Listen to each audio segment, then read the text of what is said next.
Let's talk about K-pop. How did I got into K-pop? It's a very funny story. It all started in 2009. In 2009. I was back from school. It was an afternoon.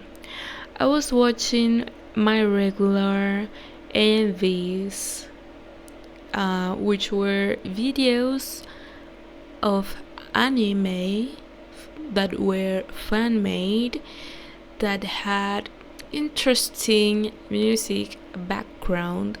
They would be, for example, videos of Naruto and Sasuke and Rock Lee fighting, and the background music would be Linkin Park in the end.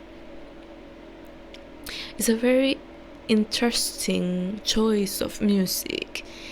And yeah, I was watching my AMVs, which it's important to note that the AMVs were not always fight scenes. They were also sheep videos or cute videos of anime girls. And somehow I was watching a video about Sakura and Ino from Naruto, and in my suggested YouTube videos was a very captivating thumbnail, and it said 21 Fire. Turns out that when you watched AMV videos, the suggested videos YouTube would show you were actually music that was often used in those AMV videos, but also the videos that anime fans also liked. So I clicked on this video, on this 2NE1 video, because it was stylized as 2, the number 2, N, the letter N, E, the letter E, and 1, the number 1. I clicked on this 2NE1 video that was called Fire Space version, and the first notes were very impressive. It sounded like reggaeton, but as I kept listening, I thought to myself, wow, this is Japanese reggaeton, because in my mind I couldn't understand Japanese, but since I was watching Japanese media, anime and such, I thought this was Japanese as well. But I was mesmerized by all the colors of this video, of the girls that were in the video. They were very beautiful. They were very well put together, and their makeups were incredibly stunning. I was taken aback. Why didn't I know about this Japanese reggaeton thing?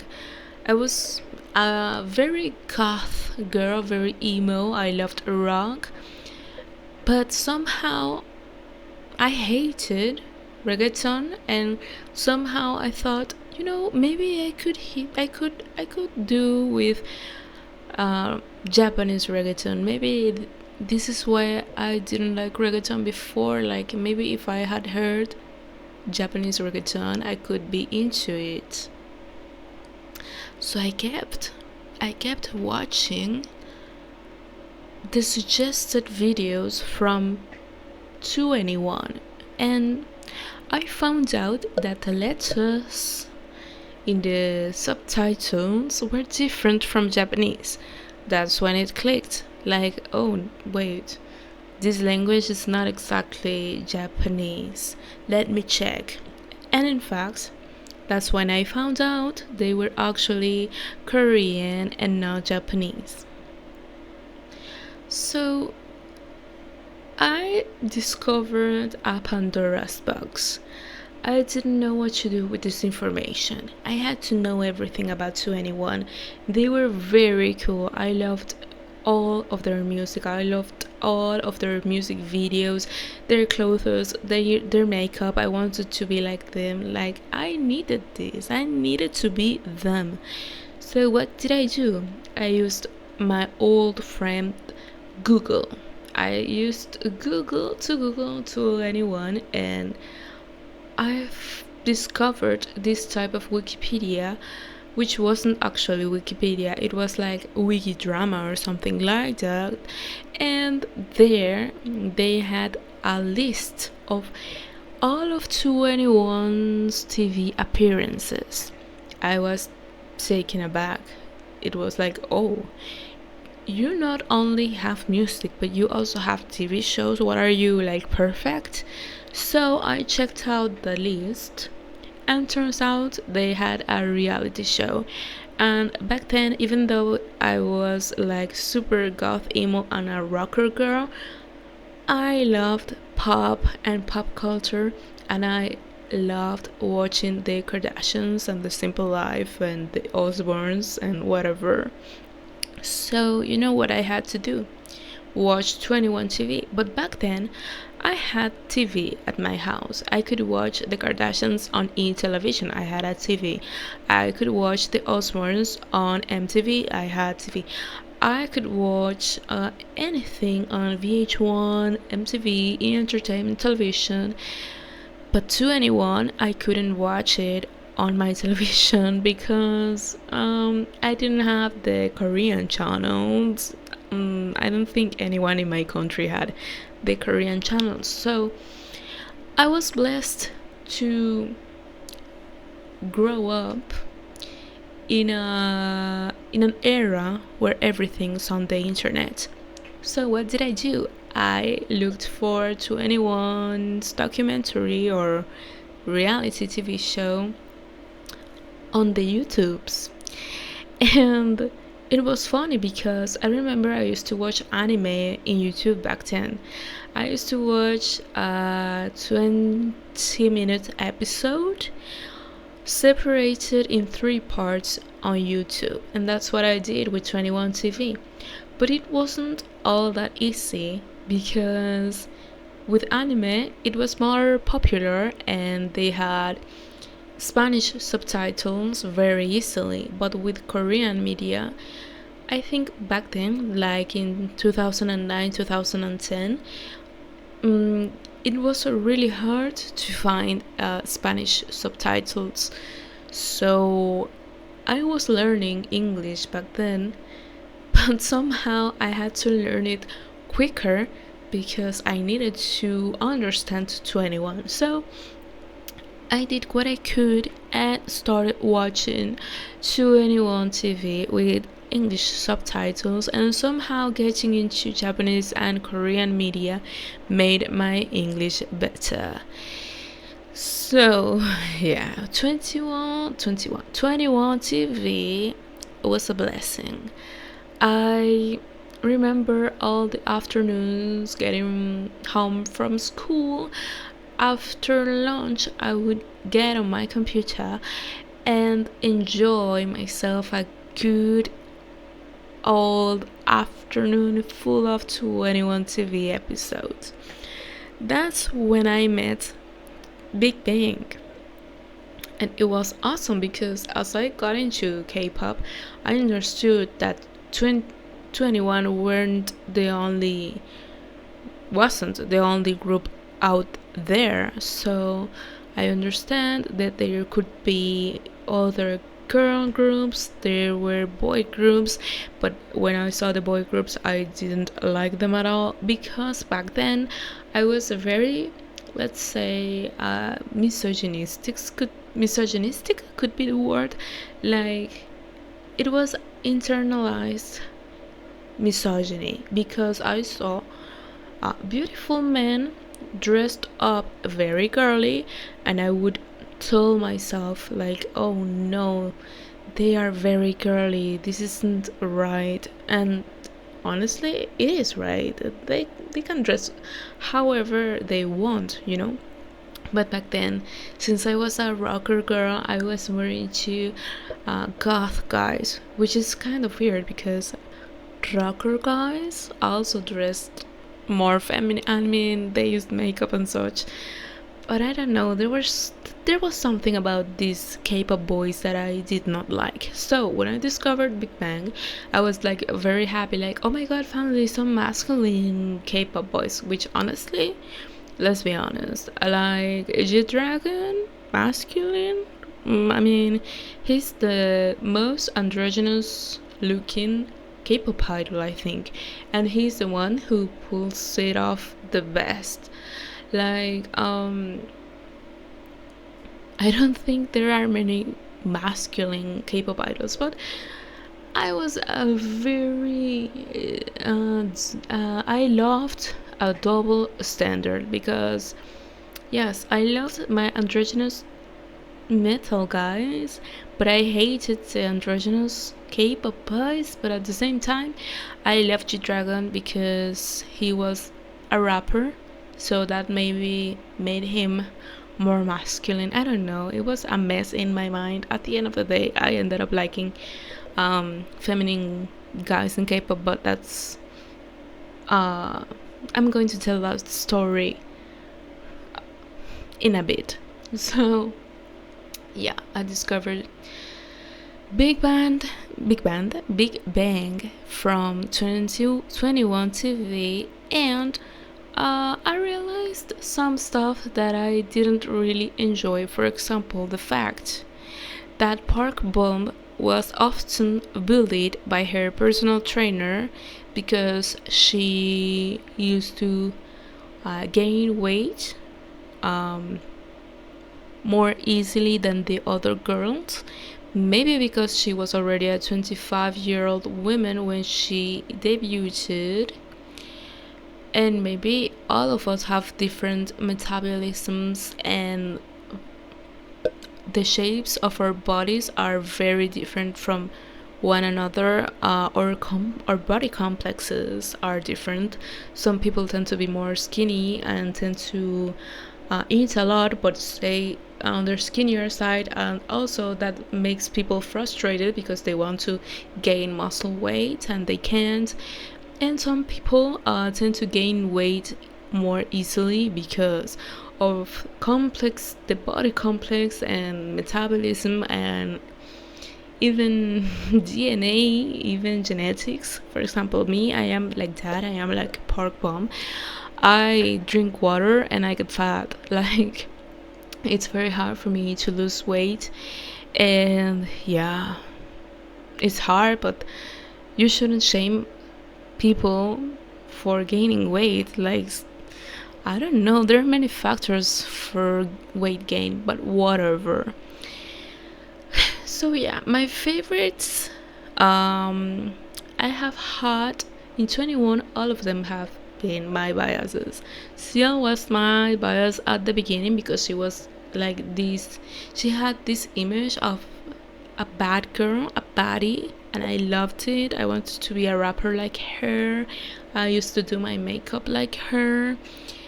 And there, when I started watching 21 TV, I started to like Park Boom because I felt some empathy through her, and she was unintentionally funny, and she was a meme basically, because before memes were a thing, she made the corn meme.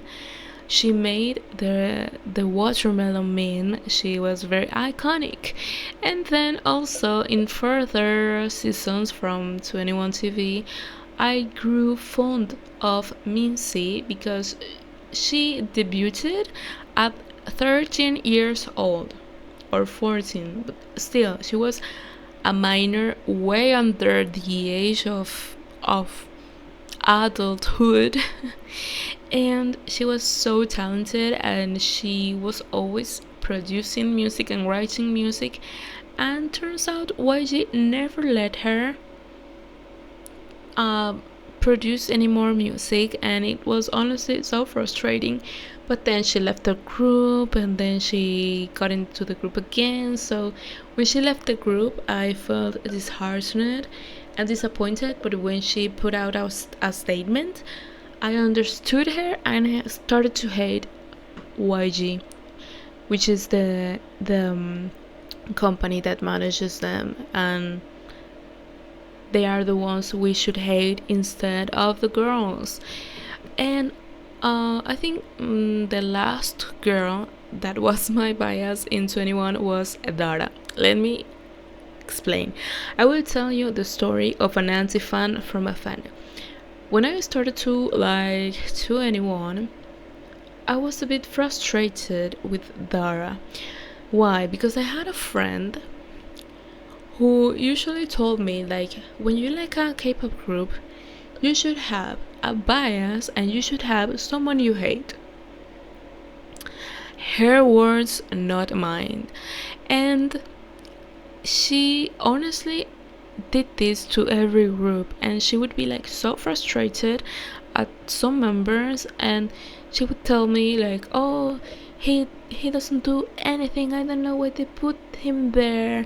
And when she watched these MVs, music videos in K-pop slang, she would tell me well, she wouldn't tell me, she would react to the video with me, and when the one she hated came up, she would be like, oh my god, yes, stop, dude, oh my god, he's so ugly, I don't know why he's in there. But this mentality, I think it took a toll on me, because when I started to like 21, I discovered it with a friend, and we started to discover K-pop together. And at the beginning, I didn't understand Dara's role. I understand seungri was a rapper, Bomb was a singer, Music was a dancer. What was Dara? And that frustrated me a lot. And I turned out to be a Dara's hater, but not for long, not for long. I started watching 21 TV. I started to laugh at Dara's jokes. I started to empathize with her. I started to listen to her story. I saw that she had lived in the Philippines.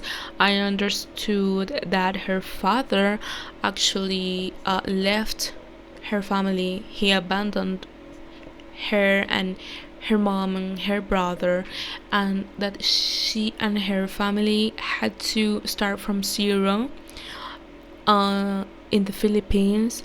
And she did her best to learn Tagalog. She did her best to learn English. She started to do competitions, singing competitions in the Philippines, and she started acting in the Philippines.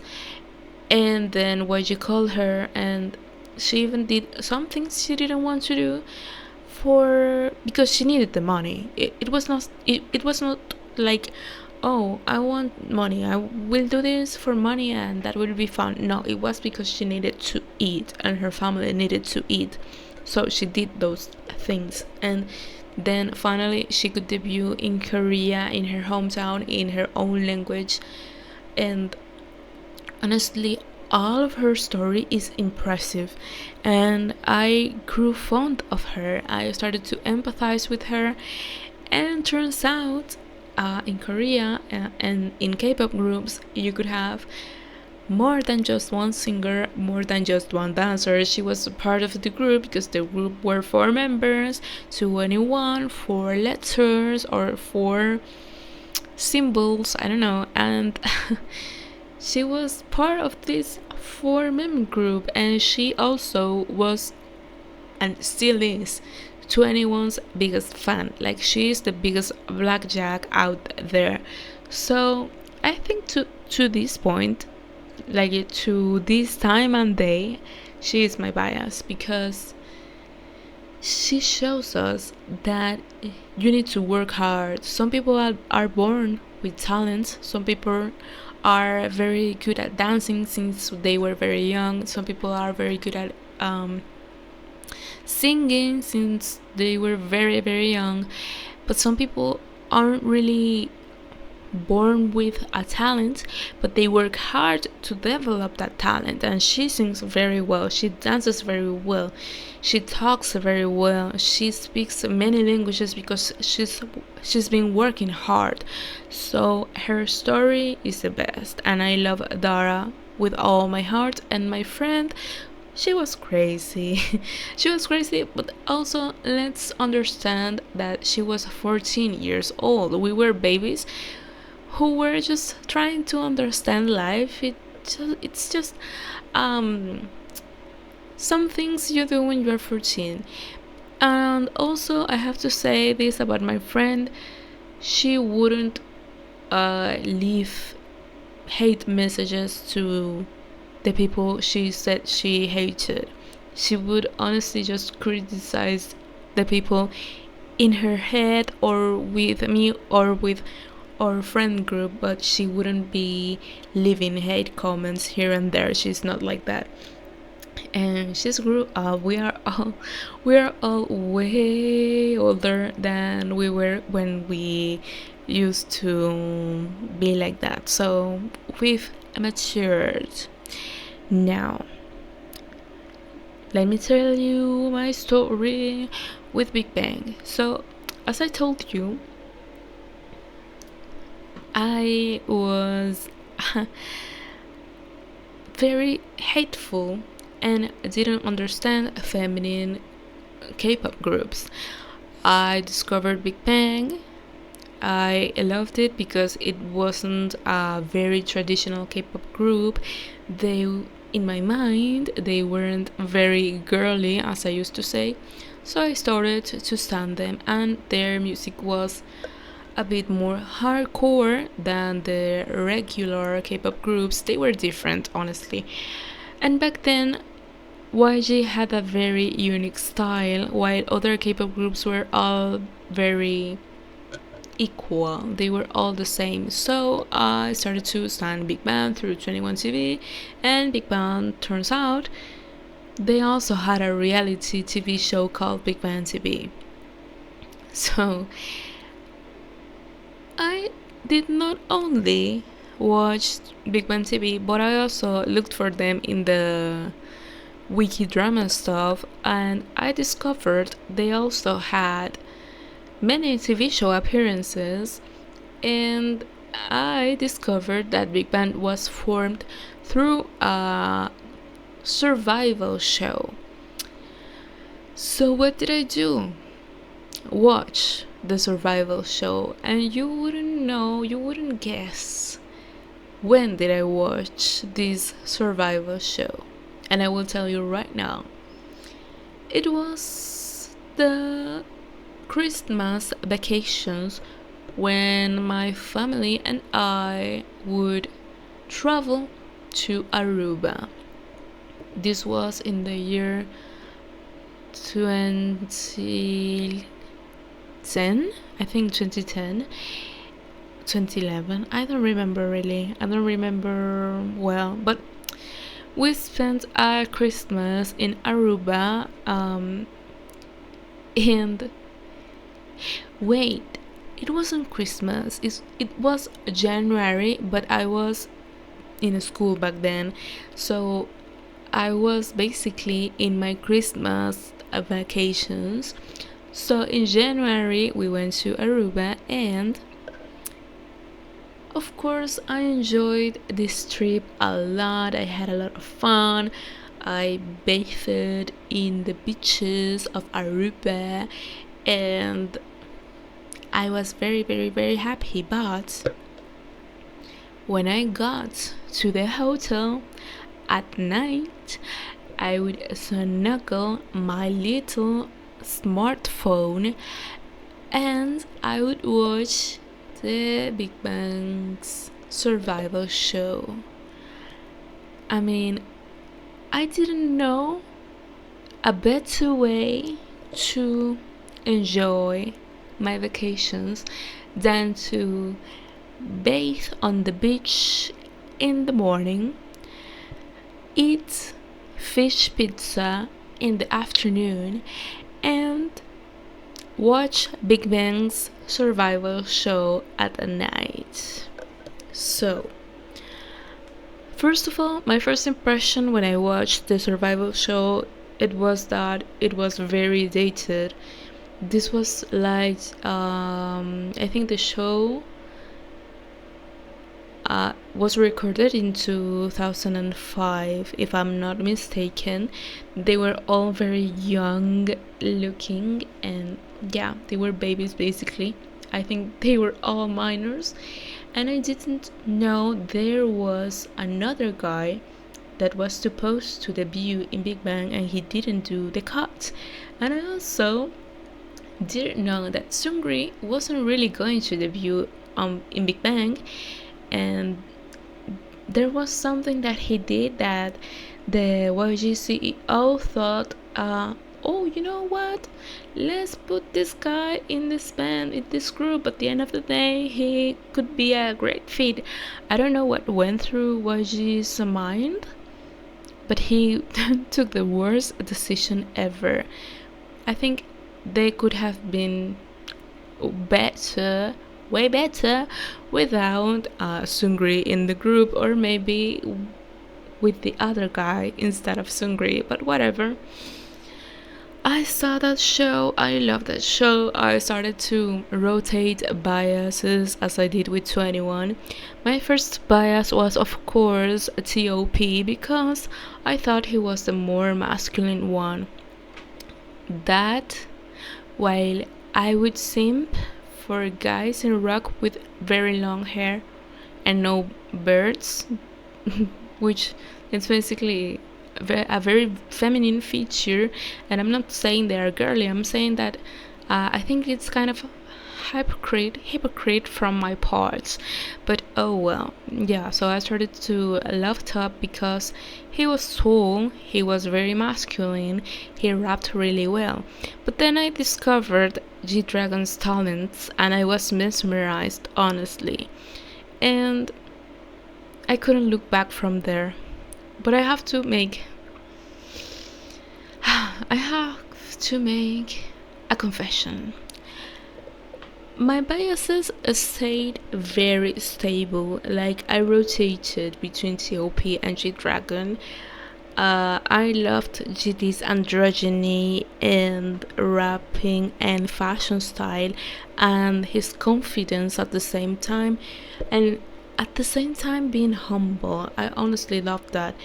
But there's something very important, and yeah, I love T.O.P too. I already told you why. Well, there's something I have to say. I, at some point, started to like Seungri. I don't know, I started to find him funny and to find him some way, I mean, in some kind of, I started to see him in a different light. I don't know, he had a great voice. I didn't bias Jaesung, but I found something in Seungri's voice. I don't know, maybe he was doing some witch tricks on me, but I started to like the guy. I never biased him, but I started to like the guy, and I was starting to build a possible bias space for him, but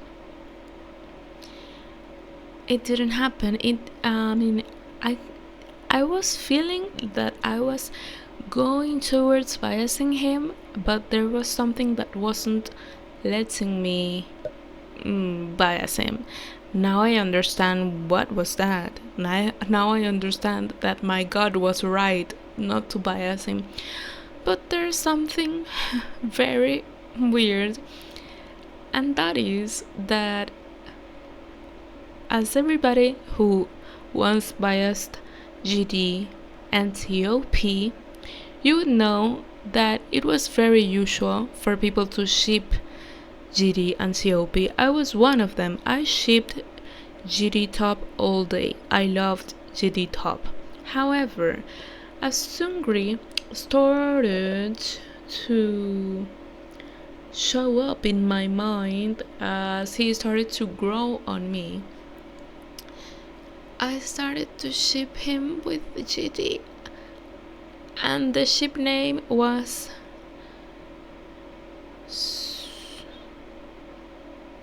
I don't remember. I don't remember.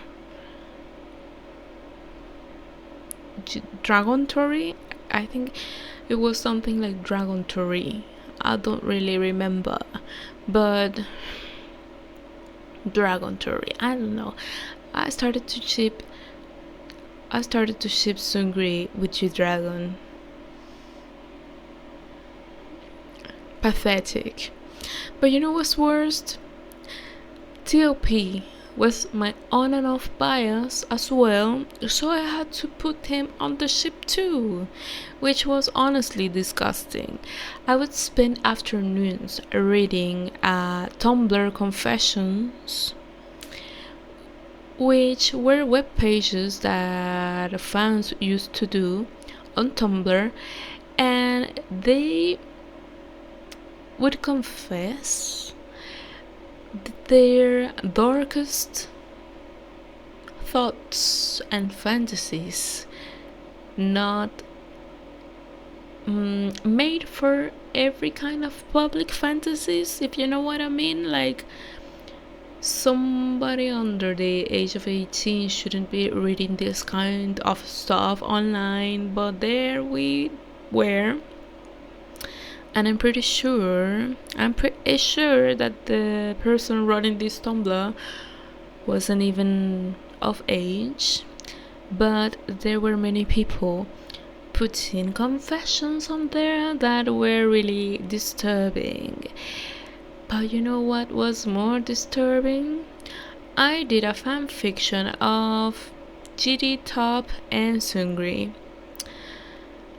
I stopped liking I didn't stop liking Big Bang. I still love Big Bang, but I left them aside. I started to like other K-pop groups. I grew up, started to listen to other kind of music, and they weren't my priority. When you grow up, you cannot be so actively standing a K-pop group. We have to work, we have to study, whatever. And yeah, I removed this from my memory.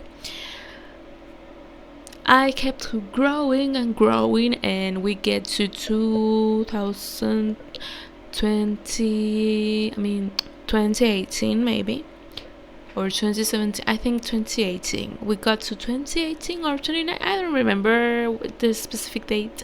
I think it's 2018 or 2019, when all of the Burning Sun scandal was revealed, and this fanfiction came into my mind as when Raven from That's So Raven had a vision. That's how this fanfiction got into my mind again. That's how I remember it, like the fanfiction coming into my mind, like, oh my freaking god. And I would say freaking because I won't say fucking, because I want to someday that monetize these YouTube videos, even though this has like 1 view, but I don't care. You never know how the turntables, you never know. So well, yeah, this fanfiction came into my mind. I did I turned all of the computers on my house upside down looking for this fanfiction, and it is up there. However, I don't remember not even the email I used to log in, nor the password for me to log in this webpage and remove this shit. I don't know. what to do. But I think it would be up on the internet forever for me to be ashamed. And honestly, it taught me a really important lesson. Don't ever write fanfiction about real people, because they can turn out to be terrible persons. Like, keep writing fanfiction about fiction, about fictional characters. Because if you do fanfiction of real people, it could haunt you forever, because they could be, I mean, this can age like milk. And that's what happened to my Hyungtori.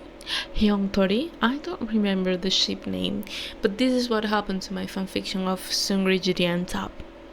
Now, let me tell you real quick how I got into feminine boys. Oh no, this doesn't sound well. This doesn't sound good. Okay, let me tell you how I got into fanboys. No, that sounds horrible. It all started in 2012 when I was very well into K-pop, and many K-pop videos showed up in my YouTube suggestions and on my YouTube homepage. So I already knew K-pop, and I knew already that there were SM, YG, JYP, many K-pop companies, and I knew about Girls' Generation, and I knew they were from SM. I was already very well lectured on the K-pop world. However, 2012, a new group was announced by SM. I wasn't honestly looking forward to it, because I was a YG girly. I loved my 21, I loved my Big Bang. I was already rooting for Winner and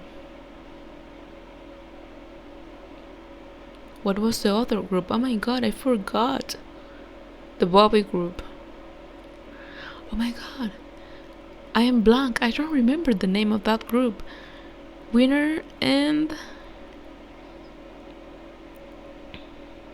oh my god, I can't remember. Wait a minute, I don't want to have dementia. Wait a minute. iKON. Oh my god, that was honestly scary.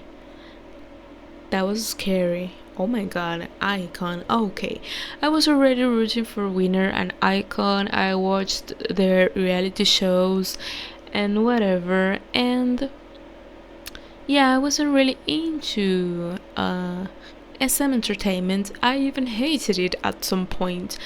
When I was a 21 fan, I used to look down on Girls' Generation, because I thought it was very childish and it was very boring and all the girls were the same. To this day, I love Girls' Generation, and I have been through a so-on journey, but that maybe for another video. This time I will tell you about my fanboys first. And so yeah, I was just a YG girl. I loved Big Bang and hated other boy groups because I thought they were very feminine. But I couldn't help but be curious about this new SM group, so I started watching their teaser videos for every member of EXO. I was shocked at the fact that they were 12 members, and I didn't know much about Super Junior because I know they were 13, but back then I didn't know much, so I was still shocked to find out that there was going to be a 12-member boy group. I had only seen small groups such as 21, who were 4 members, and Big Bang, who were 5 members. However, what caught my attention wasn't even the fact that they were a very big group. What caught my attention was the music in these teaser videos. It was pop, but with a glimpse of R&B and some techno and some futuristic vibes to it. It had many sci-fi vibes, which is what SM wanted to show with EXO and with these teaser videos, because the concept of EXO was that they were aliens coming from the exoplanet into the Earth, and I was captivated by their music, their style, and there you had me very interested in EXO. I remember when I first heard the song My Lady. The vocals, hello, and Heart Attack, whoa, it was impressive. So EXO debuted with the song Mama, and honestly I didn't like the song very much, but I enjoyed subtly the songs from the teasers, so I shyly downloaded the B-sides from their debut album into my MP3 player, and I was a closeted EXO fan, casual fan. However, as they put out more music, I grew more interested.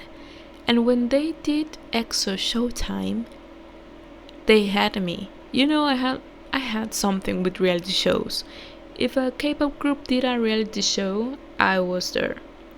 So I was there for EXO Showtime, and I loved them. I loved all of their personalities.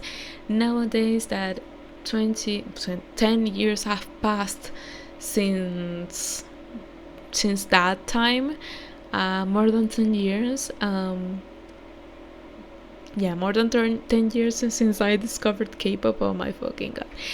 Yeah, since more than 10 years have passed, I know that many of the K-pop idol personalities are fake, but back then I was young and they were very real to me. They were like genuine entertainment and healthy entertainment for a young girl, so I enjoyed EXO Showtime and I loved the personalities they put up. I couldn't stand Chris. I didn't like his cold persona, and I know he made jokes that he was a cold bitch, and the members mocking him, trying to be cool. I found them very satisfying. I found those jokes very, very satisfying. And now that he's in jail, I'm like, with all my friends who liked EXO, I'm like, girl, I told you. You know I told you. But yeah, but I loved Tao. Tao was very, very funny and nobody took him seriously, and he is the first one being married out of, well, no, he's the second one getting married out of all the EXO members that we know of course. And I love him. He's so real, honestly, and the fact that he is selling period pads on TikTok, on this Chinese TikTok, is really funny. And yeah, you know, in 2014, well, let's not go that far yet. Well, I loved EXO Showtime and I loved Baekhyun, and I honestly would find myself very surprised that I liked Baekhyun, because I would say, you know, if I knew Baekhyun, he would bully me. Why? Because I have this very passive personality and he's all over the place, and you can see that he gets frustrated when people are more introspective. How do you call when you are introvert? When you are more of an introvert, you know for a fact that Baekhyun back then would bully you and would try to force you into being more outgoing, and he would honestly bully me. But I don't know, he caught my attention. I was there. They got me.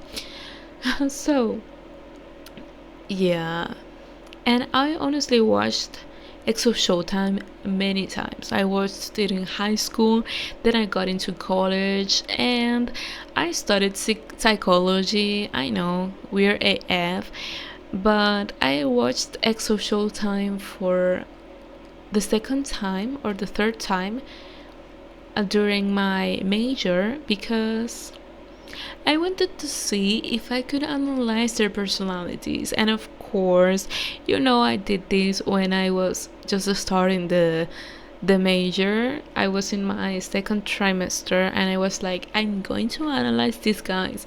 And of course, at the end of my career, I was like, I can't analyze this. This is fake AF. But I think it's healthy entertainment. So, and now that I am way older, I can watch videos of them, like newer videos, recent videos, and you can see that their personalities are very different. I mean, I got very impressed when Kyungsu tried to flirt with this girl, that Youngji. When Kyungsu was very active and very flirty with Youngji, I was like, oh, this is not at all the DO I would watch on EXO Showtime or during EXO's first years. And also, Baekhyun growing up to be more of an introvert, and also all of their MBTIs reveal something very different from how they were when they were in the first years of EXO. And I know for a fact that MBTI isn't really a psychological exam. It isn't real. It isn't valid and a valid psychological test, but it's still something we can guide ourselves, like, to kind of know where you lean forward to more. And Baekhyun, being an introvert, caught my eye, and now that he's on his own company, I can see that Baekhyun, he tends to be more of an introvert. And honestly, I give him a huge applause and kudos, because being an extrovert and trying to be an introvert is really easy. You just don't talk when you are maybe pointed out, maybe, oh, so now it's your turn to talk, so you talk. It's easier. But for an introvert to gather all of that energy to pretend to be an extrovert, it's awesome, because introverts are not only shy people. I mean, you could be shy or not shy and still be an introvert. For example, I am a shy introvert. I'm an introvert because sometimes I'm with people I love, but I want to be chill, just telling stories when I want to tell stories, and that's it. But sometimes I choose not to talk because I'm shy, I'm intimidated. However, there are some people who are introverts who have no problem sharing their stuff. They tell everybody what they're going through or their opinions, but they just prefer not to do it in such a loud way. But being an extrovert, like being so talkative, takes a lot of energy that introverts we choose not to use. And honestly, kudos to Baekhyun for being so energetic those first years of EXO. Honestly, I don't know how he did that. As an introvert, as a fellow introvert, boy, I'm proud of you. Good job. So yeah, where was I? EXO Showtime, Baekhyun, Dio. Yeah, well, uh, what can I tell you? I fall for the fanboys with a reality show because I fall for every K-pop group that had a reality show. I fell for every K-pop group that had a reality show, and I honestly love their personalities. And when I got to know them, even their fake personalities, and when I got to know them, I did not care about their hideous outfits that they used back then. I just loved them. They were adorable. And aside from EXO Showtime, I also enjoyed a lot their episodes on Weekly Idol. Back then, Weekly Idol was a huge thing. I mean, if you're a K-pop group, like if you based a K-pop group and they did not have any episodes on Weekly Idol, they were nugus. And nugus are usually K-pop groups that aren't very well known. And if your favorite group had a Weekly Idol episode and it was boring as hell, your group was a flop. And the two EXO episodes of Weekly Idol were a success, a total success. So that's how the fanboys won me over with their personalities through that show. And honestly, I don't remember much else. Well, I remember that I used to like effects. However, I didn't even consider them part of the K-pop world because somehow I thought that they were something different because they were very different from everybody else. And when I was standing to anyone, I was standing FX too. I forgot to mention that. And it was the only SM group I tolerated. And they were 5 members. There was a tomboy member, and honestly, loved her. And well, we all know what happened to Sully, and it was very tragic. And we also know what happened to Amber too, which was that she had many controversies that I can't really talk about because I'm not part of the conversation. But I think she did well in apologizing, but it's not my thing to say if it was okay or not.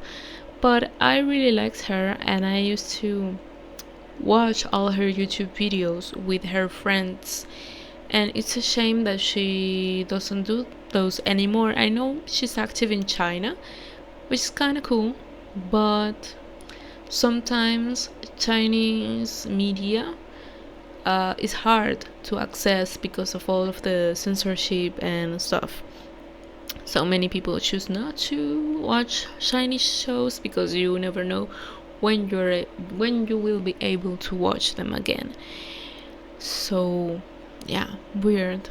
So the last group I ever stand, well, I mean, as I grew up, I started learning about new groups such as Stray Kids, ATEEZ, and so on. However, when I was having a mental breakdown, as I usually have at least once a year, last year, I got into SF9. They were really great. I started to listen to Bibora. I was creating a compilation of 2024 K-pop music because even though I don't actively stan a group anymore, I'm not like a K-pop stan. I am a casual listener nowadays. I don't know the names of the members and so on. I mean, I'm not interested either. I just want to listen to it, and I have so much going in my mind, so much going on in my mind that I don't think a K-pop group would fit that. would fit there, so I choose not to stand them honestly.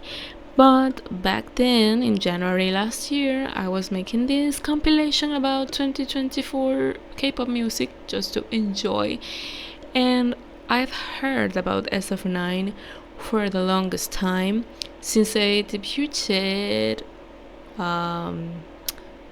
many years ago. So I've been listening about them, but my mind and body were busier standing other K-pop groups. Honestly, I didn't have any energy to stand another group, so back then I gave them a chance, like maybe I can stand a group just loosely, let's put it like that. I can stand a group and have, let's say, YouTube videos from a K-pop group to watch when I finish my work. So this group finally felt that a group I could stand, because there's some factor too that it's okay, I'm an adult, okay? So many K-pop groups nowadays, like the more famous ones, are from people, I mean, the members of these groups are very young. And as a girl who grew up listening to K-pop when the idols were older than her, now I feel weird standing K-pop groups where the members are much younger than me. I mean, I feel uncomfortable, honestly. I mean, I felt okay while they were the same age as me. Okay, fine. But now that they are maybe a decade younger than me, I feel totally weirded out.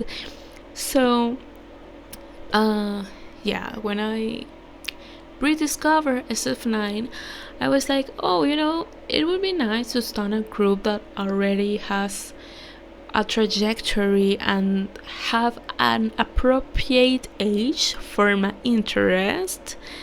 They finally feel like a group I can casually stand, and I can be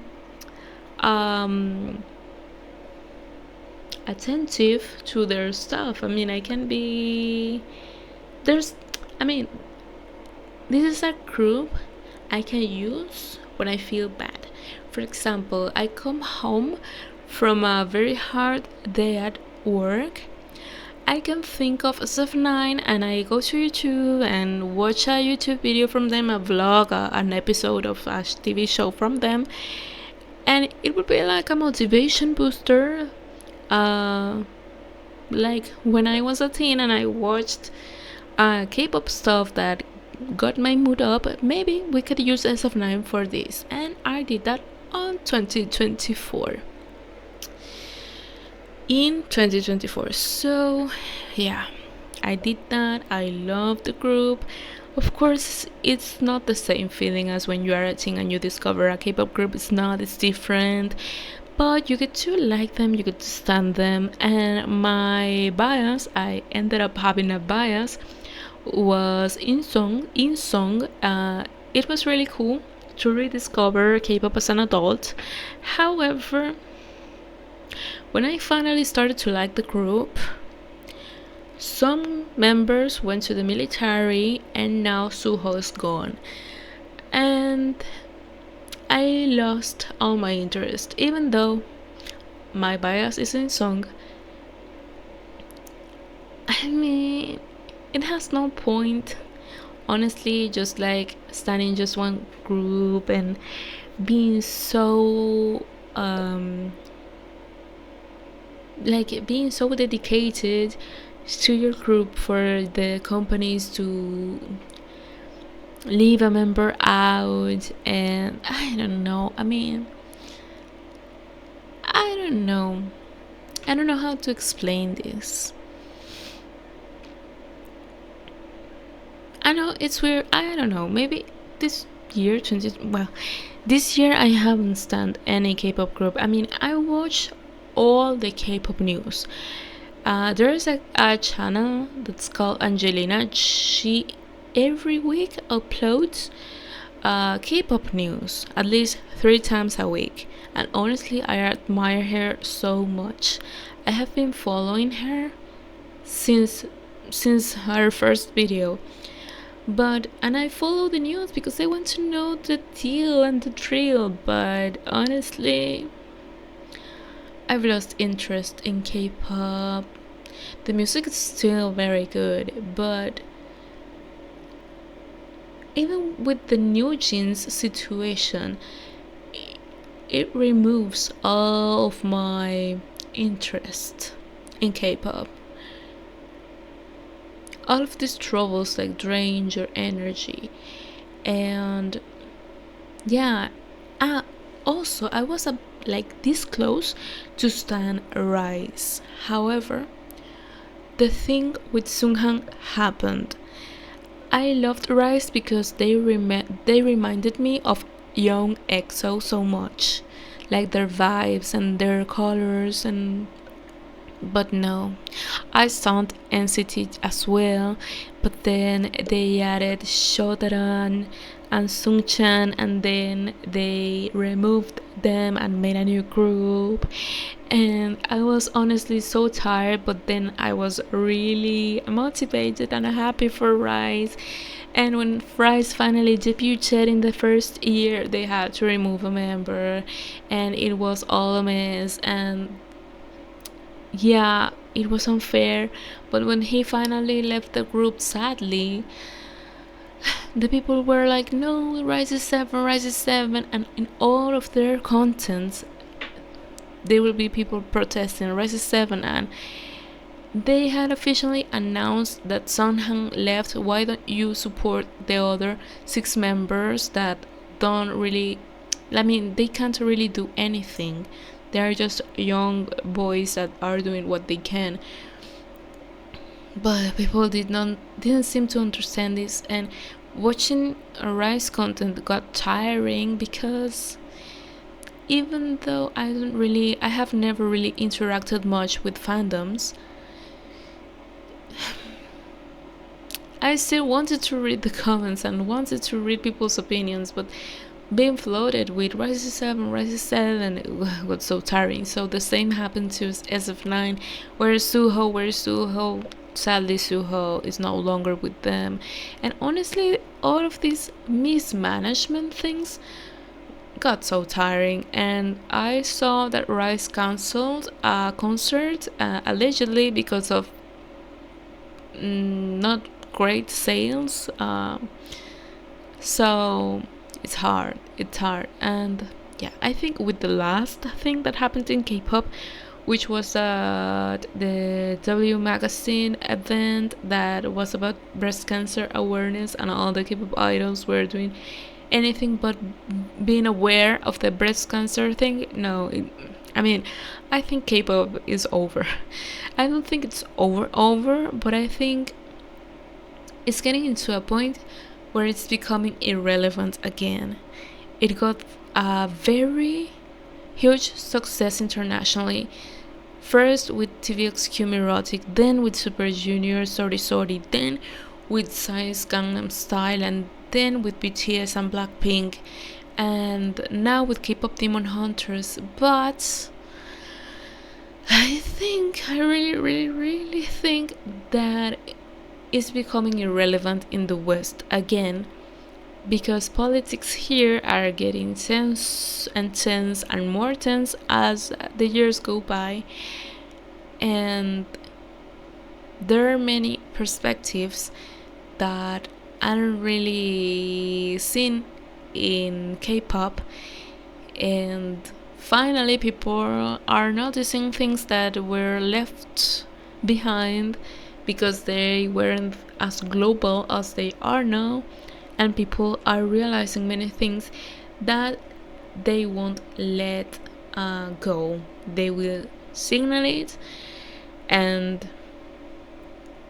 always thrive for something better. So I think K-pop, if they don't learn to manage their companies and their K-pop groups, and don't give them fair jobs, like jobs that are safe, the West isn't going to support them anymore. So I think K-pop will still be there. Like, it's so ingrained in the society, and K-pop will still be there as music everywhere in the world. But I think K-pop will see a downgrade from now on. Aside that, SM also promised us that they were going to debut a trot group, I can't remember the name, which had a member, Shohei, who is a Japanese member, who was promised to debut in NCT. Then they told us that he couldn't keep up with NCT because he was sick, which was a lie, because then they removed Shohei and Sung-chan from NCT and added another NCT group called NCT Wish with members from the age of 10 to 12, and made a new group with Shotara and Sung-chan and got rid of Shohei because he was too old. And honestly, that's very lazy to do. So what did they do with Shohei? They got him into a trot group, which was made to appeal to Nuna fans. And honestly, I was rooting for them because, as you may know with the stories I've told you, I'm a Nuna, I'm old AF. So I was rooting for them. They were all around my age, and sadly, since January of this year, they were promising, SM was promising to debut this trot group. I can't remember really the name of the group. Let me look for them here just really quickly before I end the video. How are they called? SM trot group. They were called Metro. They were called Metro. Guess what happened? They were promised to perform in a live event. They cancelled, and SM removed all of their social media. So what can we assume? That they aren't going to debut anymore, and that's a fact. I follow all of them on social media because I want to support them either way. Like, I know I'm not into K-pop as much as I used to be, but I want to support these guys and I want to know what they are doing. And Shohei apparently is pursuing plastic cards journey, and I'm totally supportive. So that's why I've been very unmotivated, tired, honestly, of K-pop. Since 2014, I have been listening to disappointing stories such as Luhan and Tao leaving EXO, Jessica leaving Sonoshide, Jeannie from Oh My Girl leaving, like Soli, Jonghyun from SHINee, and Mitra not debuting, Shohei being mistreated, New Jeans, now this thing of the world. I think K-pop is honestly going downhill from now on, and there's nothing we can do. K-pop will still be there, but I think the West is going to turn their backs because of the moral things. We, the West, are more, or try to be more politically correct, and there's many things happening in this K-pop world that are getting to a point where they are totally unacceptable, and we will turn our backs. So that was it for today. I am tired and my mouth is dry. I will continue to switch accents because I still haven't figured out what accent should I stick to, because I don't know what accent should I stick to. And I hope you enjoyed this, and yeah, if you've been studying K-pop since 2009, tell me please, aren't you tired as me? Aren't you like, I mean, I'm there, but I'm honestly so tired to be keeping up with every band I like? Tell me so I don't feel so lonely as I used to feel always with these K-pop things. Well, thank you very much for listening. If you ever wrote a seungri fanfic, I feel so sorry, girl or boy. I understand. I totally get you. We need a support group because this is terrible. And if you are tired of members leaving and companies mismanaging their idols, don't forget to leave a comment. Thank you very much for listening. See you next week with another story.